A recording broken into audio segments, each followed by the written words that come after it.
Well, good morning, good afternoon, and good evening, wherever you are in the world. My name's John Harris. I'm the International Education Lead at the Chartered Institute of Logistics and Transport. I'm delighted to be back with you again, and also with a regular speaker with us, and that's Daisy Chapman-Chamberlain. Hi there, Daisy. Hi, John. Thanks for having me again. Okay, and the reason that we've brought Daisy back to share with us all is digitalisation. We've looked very heavily at the technical aspects of that on our journey of webinars so far. But as we come towards the end of the digitalisation theme, we wanted really to pick up on some of the social dimensions, who digital and technology is really aimed at supporting and developing. Now, wherever you are in the world, you may have legislation, guidance, or best practice about inclusion, in particular, thinking about people with disabilities and those with what we call hidden disabilities as well. Now, Daisy, in her background, not only is she the rail knowledge transfer manager at KTN, but also she has a background in community rail. And that means that she has a wealth of experience in understanding how local communities and individuals that really need to rely on rail as a lifeline to get to jobs, to health, etc., can be inclusively treated. So we've picked up on an important issue around autism today, and we're just going to explore that a little bit. Daisy's got a fantastic presentation to share, and then we've got a few questions. So let's kick off, Daisy. So just tell us a little bit about yourself and your career journey. I've mentioned community rail there. Just tell us a little bit about your pen portrait to where you are today. Yeah, absolutely. So as you've said, community rail is very much my background, and it's actually where my journey in rail began. So for anyone who doesn't know, I'm going to go into a little bit more detail about community rail in my presentation, but it's exactly what it says on the tin. It's the community facing side of the rail industry, more often than not funded by the train operating companies as part of their franchise agreements, and of course in the future as part of their contracts, hopefully with Department for Transport. And from that community focus, my move into KTM was very much to link that community thinking with the more technical thinking, as you've referenced there, John. So the technical side of things, the digitization, the innovation side, what that actually does for the humans. So making sure that we always pull innovation and development back to that human user passenger centric focus, because we need to design for the people who will be using our services. And for anyone who doesn't know, KTN is the UK's innovation agency. So my role is very much supporting innovation across rail in terms of linking to agencies, partners, funding, and everything else, really. Okay, so excellent answer there. I mean, a very personal question, but why is that social dimension and that end customer so important to you? I think it's because it's transport is a basic human right, essentially. And I think a lot of the time that gets neglected. So we think about healthcare, of course, absolutely essential. We think about education, essential. We think about housing, essential. But transportation really has the power to transform individual lives and community lives. So having those links can really make or break our community and an individual's opportunities. So, access to jobs, access to that healthcare and that education, the social element as well. So for me, it's always very much been looking at transport very much away from just the A to B. You board a service, you disembark, you're done with it, but everything that it actually represents for the people who are using that service. And it can be, life-changing. Yeah, I mean, we'll come on to this after the presentation, but is there a social equity here about the haves and the have-nots that, digital obviously has a key role to play because, putting 4G, 5G at railway stations on Wi-Fi, making the trains more usable, being able to charge your phone, and creating, the latest app to tell you about your journey planning. But yet there are some people that can't even afford a mobile phone, aren't they? Or don't feel comfortable to use it. Yeah, absolutely. And again, then the accessibility piece comes in there in terms of the use of those devices and the accessibility of your app or your website or your ticket vending machine, whatever it happens to be. This is something we're actually looking at if I put my other hat on, as the Vice Chair of ITS UK's Inclusive Mobility Forum. And this is something particularly for older people, particularly for people who may have particular disabilities, perhaps particular cognitive disabilities, is something that does get overlooked.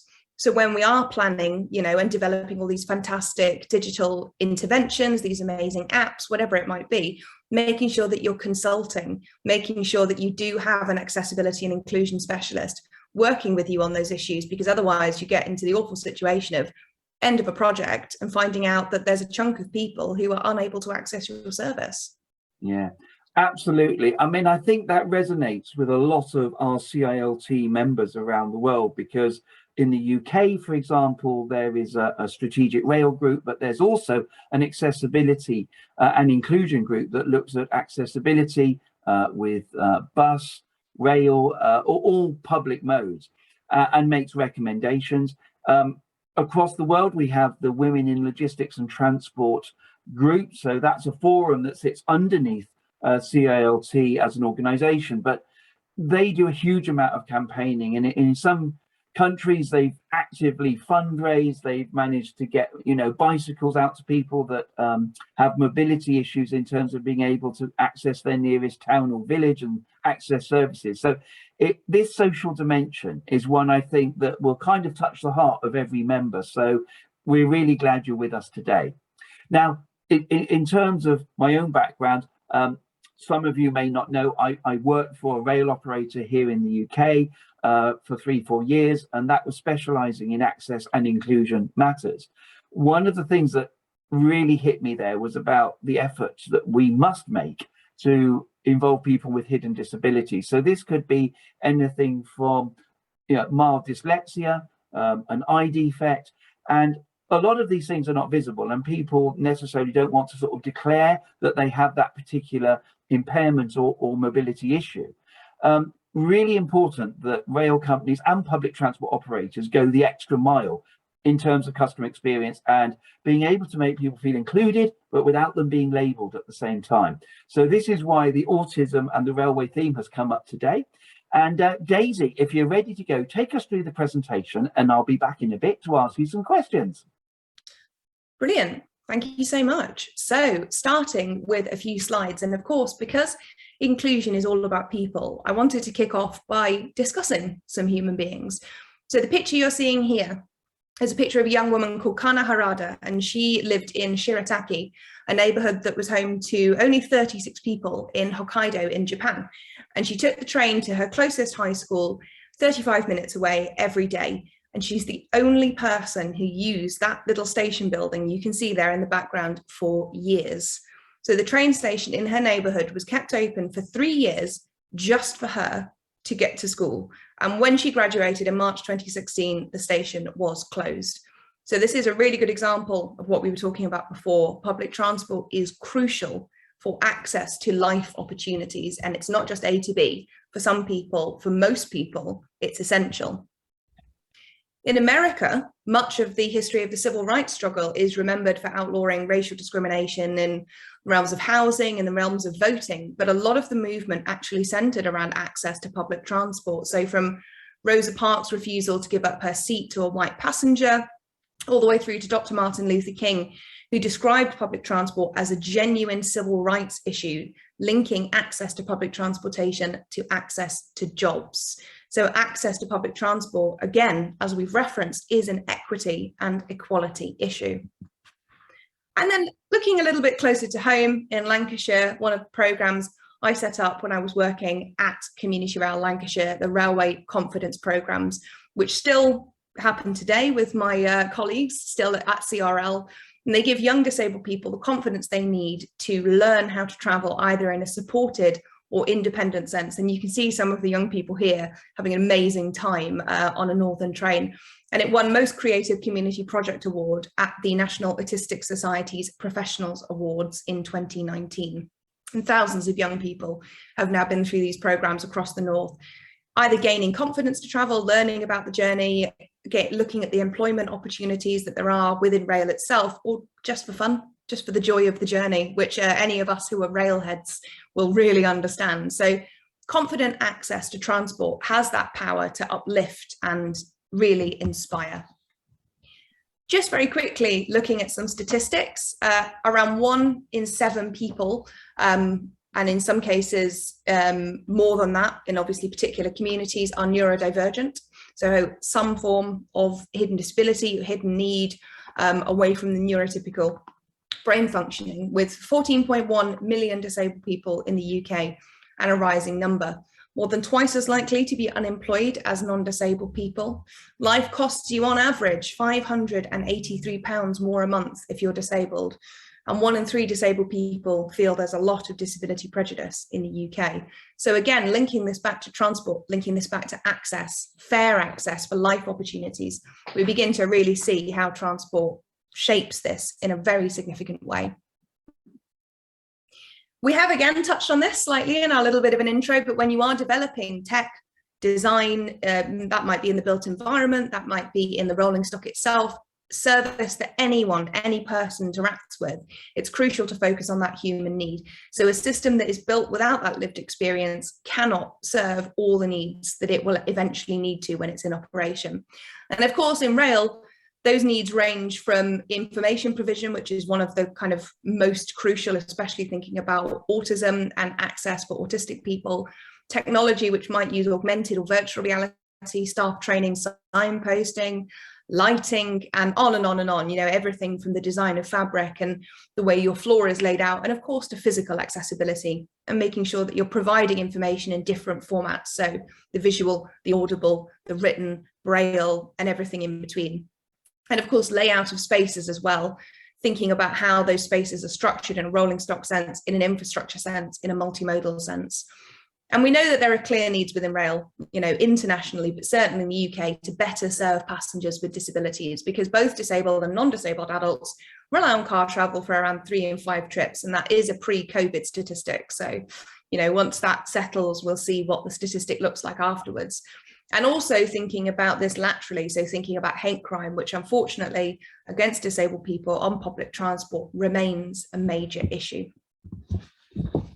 Just looking very quickly at 3 examples of digital innovation before we get into the autism friendly line itself, I wanted to reference these 3 first of a kind programs. So for anyone who doesn't know, First of a Kind is a yearly programme of funding of around £10 million, which launches demonstrations of innovations within rail. So companies and academics work in partnership with rail stakeholders to solve needs from sustainability to freight to accessibility. And this is funded by the Department for Transport and delivered by Innovate UK in partnership with KTN. So 3 examples of this for inclusion specifically are Laminar, and this is free flow admission to rail services using face verification. So, you know, very high tech, very futuristic, demonstrating the world's first application of walk-through access to high-speed railway services. And Eurostar, obviously based out of London to Paris, will be the first example of that. So really easy to travel, no need to worry about your ticket, accessibility issues almost solved before you get to the station because your face serves as your ticket. So a really interesting one that, you know, can solve a lot of issues around ticketing, you know, concerns in that sense. The next one here is Signs or Skynes, which is an augmented reality piece of work, and that allows rail operators and their partners to deliver interactive content in and around stations in the UK. So the technology can be used for passengers and staff and contractors to improve and enable seamless flow through stations using augmented reality in real time. So that can be managed by the rail operator directly, or that can use multiple data feeds. And it provides that link between the physical world and the digital world, and the ability to reduce passenger anxiety is a really obvious benefit here. So key areas of focus on this: wayfinding, assisted travel, enhanced information, and more. And then finally, the one we've got here is Illumine heated concrete slabs, which make rail station environments safer for everyone, including those with mobility needs. So people with physical mobility needs, as well as those who may need additional wayfinding. So the project develops illuminated and heated, so Illumine heated concrete slabs for the railway platform to enable de-icing. So of course that makes it easier for anyone with a mobility need, but also the illumination element can be integrated on top of the slab, and it can direct passengers to the exit and also guide embarking passengers to the correct part of the platform. So again, that wayfinding piece. And I think what's really interesting about these is that they improve the rail experience for everyone. So whilst we're focusing on inclusion and accessibility, what's often the case in these innovations is actually it just makes the experience better for all of us. So it isn't just something that exists in a silo or exists in a vacuum. This is just making rail travel better for all. And we mentioned community rail very briefly, so I just wanted to give you a little bit more of information about community rail. Around 8,500 volunteers, and again, 2019 statistics pre-COVID, give nearly 400,000 hours every year to community rail activities. And that's everything from gardening, so the beautiful flowers you might see at train stations, all the way up to schools engagement. The artwork you can see in the picture here, community rail piece of work, and engagement with the community itself. So groups who are less able to travel, groups who are maybe limited in terms of their finances, groups who are limited perhaps in terms of their disability, might be causing a barrier to them accessing public transport. So community rail really helps with those groups and with their local communities to access rail travel. And the value of that is calculated anything worth 5.6 million in labour contribution, but then the social value, of course, anything up to 27.6 million and beyond. Now that community rail is only a growing movement, so that number will only get higher. And community rail lines also perform better than lines that don't have community rail activity. So you can see here a sample group of 36 lines showed a 42% increase in ridership between 2008, 2009 and 2017-18, which is higher than the total overall increase in passenger journeys of 35% on those non-community rail lines. So for the operator, it's a no-brainer again. And they use very small scale grants in most cases, so extremely good value for money to facilitate all of this incredible work, linked to local projects, improving accessibility, reducing vandalism, increasing customer satisfaction, really everything that you could possibly need in a railway project. So let's talk a little bit about the autism friendly line. And this was one of the projects that I led on while I was working with the fantastic team at Community Rail Lancashire. So this was in partnership with Northern specifically, and working with the National Autistic Society, and it was the UK's first autism friendly line, which is obviously really exciting. So for anyone who doesn't know, autistic people can struggle sometimes, you know, again, we are talking in general terms here, but it's very important not to stereotype. Every person is different, so it's important to keep that in mind. But some autistic people can struggle in public places like stations and on trains and be anxious about unexpected changes. So delays in public transport, cancellations can be really major issues, as well as the layout of the station environment, the sound level, the behaviour of other passengers, really everything in between. So we knew that there was a real need to address this issue. And this came about because I was travelling with a parent, a teacher rather, on one of the railway confidence trips that I referenced earlier. And we'd had an amazing day out. We were on the train, taking them back to school. And the teacher turned to me and she said, "This has been such a fantastic day. You know, the young people, the children have had such a lovely time. It's such a shame they won't go on the train again." And obviously I said, "Why won't they go on the train again?" And she said, "Well, the young people love it, but the parents will be really worried about what could happen if they use train travel. The parents will be worried about, you know, maybe their child having a bad reaction to a change. They might be worried about the other passengers. They're the ones that also have that worry and that also have that need to be engaged with." So as a result of that, working with that teacher in that school, with other schools, with other local community groups, with other family groups, we set up the railway line specifically to try and ease those worries in a family context, to make sure that everyone felt confident, you know, using the line in a group, in a family sense. So then we worked with the National Autistic Society, of course, and again, going back to that consultation, it's really important that you've got that. Even though we were working with the schools and the family groups, we knew we needed the professional level of engagement. And they train Northern staff members who worked along that line about how to deliver the best experience and support for autistic customers and those with less visible and hidden disabilities and needs. And that's very much about, you know, being able to recognize when a customer might need additional help. That was very much about being able to recognize. So now we've got the Sunflower Lanyard scheme, for example, so recognizing those cards, being able to provide information in a way that's clear, For example, someone may have a little bit longer processing time before they can answer a question. So waiting for that answer rather than prompting someone again. Little things just about how you interact to make it easier for a person to actually have that conversation. And we also designed specialist resources. So unfortunately, we didn't have the funding to adjust the lighting on the rolling stock, but what we could do was provide sunglasses. So if the lights were too bright and they were too much of a glare, some of the young people did end up using those sunglasses. And similarly, ear defenders, we also put those at the stations on the line. And, you know, remarkably, because I think we all tend to think the worst sometimes if something is a freebie, the vast majority of those ear defenders were brought back to the station at the end of the day. We only ended up losing 2 pairs out of 100 along that line. Of course, most people do have their own ear defenders if they need them, but the thinking behind that was if someone hadn't used rail before, they might just want them even just to hold, just as a little reassurance. And then, of course, the detailed line guides. This was a really key element of the project. So this is the information element. You can download them, but we also had them printed, and they cover the key travel information. So they had photographs of the stations, which was really important. Obviously, every station environment is different. So this is the actual station at Blackburn, for example. You can see this is the entrance, this is the ticket office, this is the gate line, this is what it looks like. It also had information about what the trains might look like.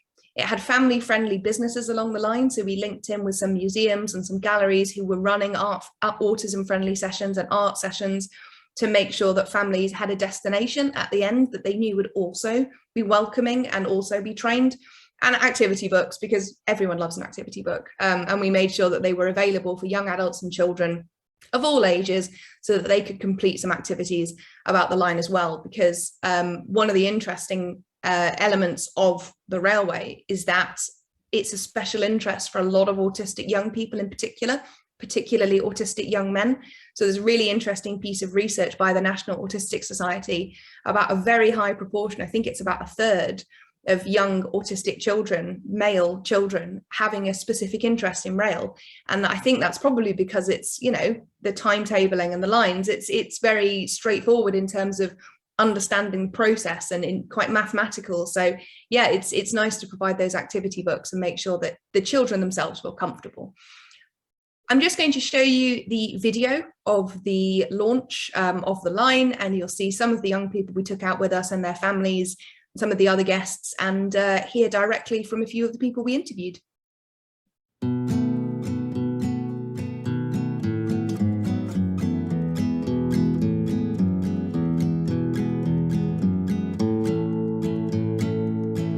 I think it's really important for train companies like Northern and other transport operators to look at not just the physical changes that they can make to make services accessible, but also thinking about how they interact with customers.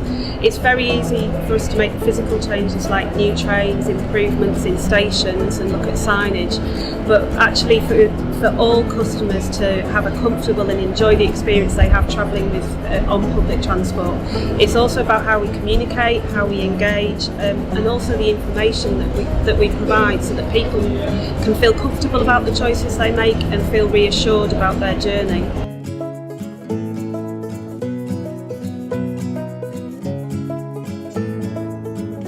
With Community Rail Lancashire and Northern implementing this autism-friendly line, Manchester Victoria to Blackburn by Todmorden Curve is such a good thing. It gives the freedom for autistic children and people with learning difficulties to travel freely without worrying about anything and without worrying about getting off on the wrong station. Staff there helping out on that, I think it's such a good thing because not many disabilities are visible. I think it's such a good thing.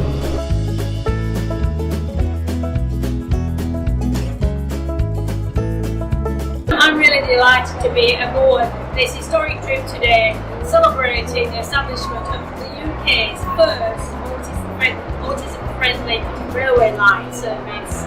This is so important because for too long, children and people with autism are excluded from experiences like this.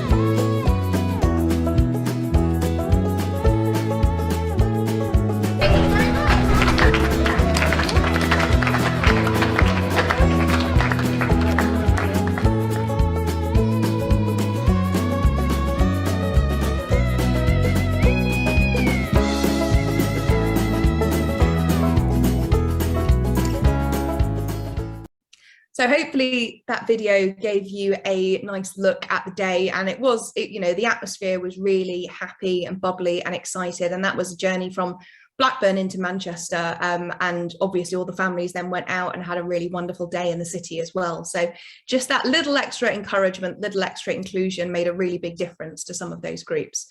So very quickly, just before we finish, what can we do in transport? The biggest thing, obviously, at the moment is, as we're recovering from COVID, making sure that that is an inclusive recovery. So it will be very tempting, and you know, there have been changes already that the Research Institute for Disabled Consumers has identified as being concerning for their members and for the people that they talk to. So making sure that as we recover, that's an inclusive recovery. Again, consultation, lived experience. Physical access, of course, we need to keep developing and implementing physical access, excuse me, and step-free access solutions.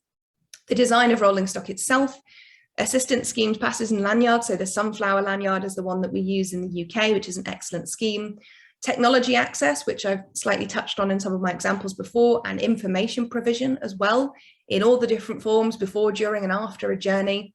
Schemes like calm rooms. So there's a calm room at the railway station in Crewe, which is a really interesting application of giving people that space to think and feel safe in the railway environment.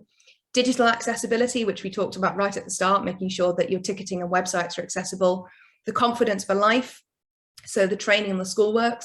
Affordability also plays a really important piece here. So we talked about it being £500 on average more expensive each month to live as a disabled person. Affordability in and of itself is inclusion and accessibility. Community rail work, of course, and then thinking about anxiety, mental health and environmental inclusion all plays a really significant role. And then just a little bit of tips for us as individuals. So keep learning, be aware of your own assumptions and privileges, look at how you communicate yourself, making sure you've got diverse speakers, amplify other people's voices, make sure you're always working in partnership. So if you want an introduction to Community Rail Network or any of our Community Rail partnerships, I'm very happy to make those. Make sure you're always challenging yourself as well as others, inspiring the next generation, looking at your company policies, having D&I champions and action plans, being proactive and starting the conversation yourself. And I just want to finish on this quote. So the world is different. You have to book if you want to use a bus. You have to book if you want to get a train. Spontaneity is a luxury. And that's a quote from Jessica, given as part of the National Disability Strategy. And I think that's really important that we keep in mind the world is different, and we need to make sure that we have that full access and that full inclusion for everyone. Excellent. Thank you so much again, Daisy, for a really good insight in not just the Lancashire project, but the wider issues of equality in transport, the value of local community action, and also how professionals working in the transport sector, both at the planning stage and at the operational stage, really need to be conscious of these accessibility needs. So we got time for just a few questions. The first thing I just want to pick up on, and you can signpost us, if anyone wants to find out more about the Lancashire project, the Autism Train, where would you recommend them to go on a website to find out more? So you can go to the education website, which Community Rail Lancashire set up, which is downtheline.org.uk. You can also get in touch directly with me. I'm always very happy to put you through to the Community Rail Lancashire team, or should be quite easy if you just Google Community Rail Lancashire. Should pop up, it should be the first website. There aren't many of them, and you should be able to go in and contact the team directly there as well. Okay. Moving away from that to the first of a kind projects, which look really, really exciting. Where can people read profiles about those in a bit more detail if they're interested? Again, feel free to get in touch with me, but you can also go to our KTN website. So again, just Google KTN, you can come straight to us. If you go to the transport and then the rail section, we've actually got a directory of all of the first of a kind projects as well. So you'll be able to read about, you know, hundreds of first of a kind projects. Some of them who are more recent may not be in that directory yet, but again, if you get in touch directly through the rail page on the KTN website, I'll be able to help you find them. Yeah, so I guess what I'm hearing through everything you've said is it's about support, and it's about being flexible, but it's also about empowering the disabled person to make their own choices, not have all the support kind of done to them. I guess the rights of the individual are really important in this, isn't it, Daisy? Yeah, exactly. And it's about not making those assumptions. So one person who's disabled or disabled person may need absolutely no support, may be incredibly confident in using public transport, may need support in other areas of their life, but actually not in accessing rail. And another person may need quite a high level of support. You know, they may need to be met at the entrance, they may need support purchasing their ticket, they may need support on board and disembarking. So it's really important that that flexibility is there. And again, this is where we come back to making sure that you're involving people with lived experience so they can say, you know, in some cases, it may be this, in some cases, it may be that. So that flexibility is really important. No, I mean, let's look at the transferability of the principles. Some of those slides there are really helpful because they talk about, you know, the COVID recovery, some of the measures you can take with diversity, inclusion, and listening to your customer. If we've got members that work, for example, in aviation or commercial maritime, what would you be saying to them about taking some of these rail principles to the way they deliver their customer service? I mean, there's a lot of crossover across all of, you know, all of our different transport modes. And the main difference tends to be in the kind of back office processes and, of course, the actual flying, floating or on rails function of the different transport modes. But ultimately, it does come down to that collaboration and communication element. And as long as you've got that, as long as you are open, one thing that I would say is when you are beginning a project around inclusion and accessibility, make sure you don't go in with a fixed idea of what you want that project to look like. You know, it's very easy to see something like the Autism Friendly Line and go, oh, I'd love to have that. I want to port that straight over. And whilst, you know, that's admirable in terms of you want to make sure you're making a difference, it's really important to make sure that the people you're communicating with are the ones that are informing you what they need. So make sure that whilst you may go in with a really fantastic mental picture of what you might want to end up with, that actually you remain open to listening and you remain open and flexible, really is kind of the key takeaway. Absolutely. I mean, Daisy, I'm going to be a bit controversial here. You knew there'd be one question like this around the haves and have-nots. Let me just take one of the first of a kind projects, okay? So I'm particularly interested in the one about the virtual reality. And obviously it would mean, I'll give an example. If someone's visiting Gloucestershire, which is where I'm based, and you've got some choices to get off at two mainline stations, Cheltenham or Gloucester, and one has better access facilities than another, and one is closer to the town centre, okay? But you might want to make some decisions about integrated transport where you go on, and to be able to go onto a website and to be able to look at the journey, or to be able to download and say, what will I encounter as I travel from the station platform to the bus stop, and that will inform where I'm going to alight my train. Now that's all brilliant, but what happens if the person actually is not comfortable with using, you know, the mobile phone? Perhaps they have a visual impairment, which actually makes even blowing that stuff up, you know, on your phone with your fingers too difficult to see. How does the equity deal with that? Because doesn't that kind of mean that you have to be at a basic tech level to be able to enjoy any of this stuff? Yeah, and this is where the information in lots of different formats piece comes in. So it cannot just be digital. We have to make sure. So for the Autism Friendly Line, for example, yes, you can download the guide, but we also provided it at every station along the line in paper format. So again, there's that sustainability element. Make sure that you're using, you know, recycled paper, and make sure that you're then recycling it at the end of the day.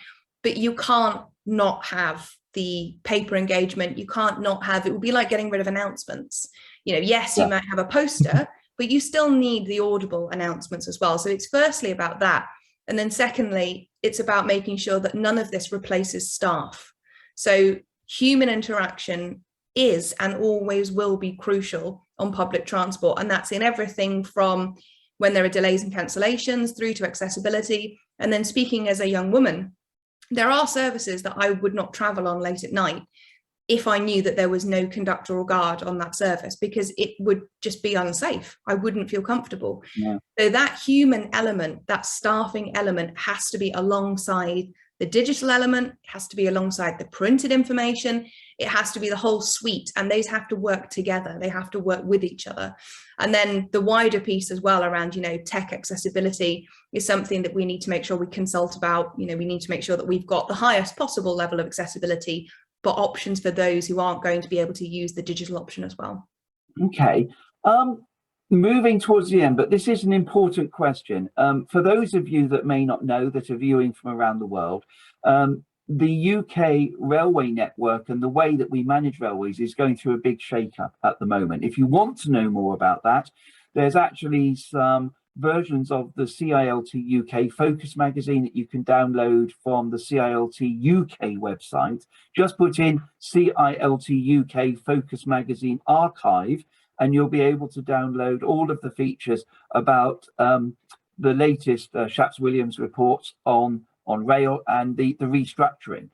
Now, one of the things I've picked up working in the industry is about how sometimes quite silo-y it can be. So you have the train operator, you have stations then operated by sometimes the same operator, sometimes a different one. Then you have legal land ownerships, which is known by Network Rail. And then you've actually got further environments beyond that, which the customer will think, oh, that's just part of the station, but actually belongs to the public municipal authority. Now, do you think, Daisy, we've been clever enough here? Because my personal vision is that every conductor, as they walk through the train, should be able to have some form of app information. So if someone says, when I get off, is it staff? No, it's not. Where's the nearest toilet, even if it's a private toilet in a cafe that I can get to, and where can I wait safely? And actually that confidence giving can be given by a human on the train. And when they get off, actually there's some further app support there, or some maps. Now that's my vision around truly integrated transport. But do you think we've been smart enough about this? And do you think the new Great British Railways agenda might allow some opportunity for that to happen? I certainly hope so. It's definitely a really strong feature in the William Shaps review. Accessibility and inclusion is pulled out a fair bit. And for example, the review of accessibility of every railway station in the UK set out in that report, underway currently, is a really important element to make sure we know where we are as a starting point and where we need to go to. But I agree with you, rail historically in the UK has been quite siloed. And in some ways, the freedom of different regions has been really beneficial because it's allowed projects to flourish, perhaps where they wouldn't have if everything was centralized. But what we need to now do is make sure we're taking the best of each of those projects and future development as well, and making sure that that opportunity for innovation is still there. So making sure that when there is an amazing idea, that can still be brought forward and that can be pushed out across the entire network. And of course, accessibility just continuing to do what we know we need to do in terms of making stations step-free, for example. And what I would say also, when you do disembark, hopefully having a community rail partnership at that station who will have been able to provide that local information, who will have been able to make sure the station environment is perfect for you to either wait in safely, provide you with information about your onward journey, local bathroom facilities, and so on. So it's very much something, again, that's written into the William Shaps review. So let's hope we continue to see community rail growth.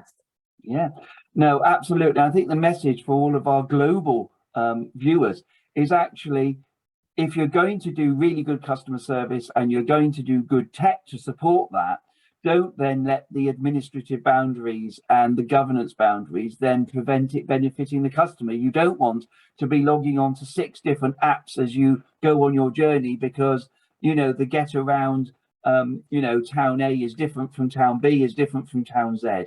So there is certainly some work to do around governance of the railway system. And I guess there's improvements that you can make wherever you are in the world. My final observation, I'm going to be a bit selfish, Daisy, because I'm passionate about community rail. Those of you that might not know me well, I'm also a co-leader of a community rail partnership, and that's here in Gloucestershire. In fact, picking up on Daisy's point, if you want to take a look at our latest suite of accessibility maps, now they are actually in PDF and hard copy, but the principle here is around the communities that the railway serves, taking ownership of that information. We call it the last mile information. You can go on to our website, gloucestershirecommunityrail.org, and take a look at some of those access guides and see what is possible. It actually uses iconography, symbols, and therefore makes it easy, actually, if English is not your first language, for everyone to understand what it's talking about very, very easily. That brings us on actually to another theme. So here in Gloucestershire, there's a project called Let's Talk Travel, which is designed to support those that don't have confidence accessing training, jobs, or placements by rail or any mode of public transport. And it's designed to support them. But an important thing that came out of this is you need the human trainer, you need the human enabler with whatever leaflets and information that you give. So Daisy, you know, the final say on this, how important is the human intervention and the human face of the railway to making all this work?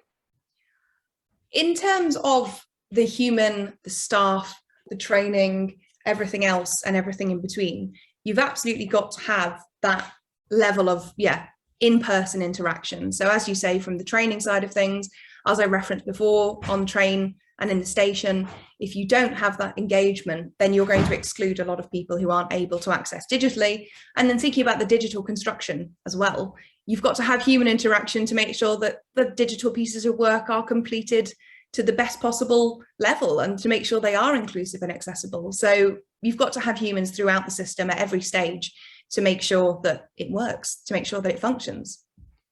Excellent. So in conclusion, you know, digital is definitely a marriage with human intervention, customer care, and excellent customer service. And with that, thank you, Daisy, for coming back to us again at CILT and sharing your insight and your expertise. For those of you watching, we hope that you've been challenged to think about the social consequences of your business planning and decision making. Don't forget to look at some of the resources that both Daisy and myself have signposted you to. But for now, it's a really big thank you to Daisy Chapman-Chamberlain from KTM, and it's goodbye from myself, John Harris. Thanks, everyone.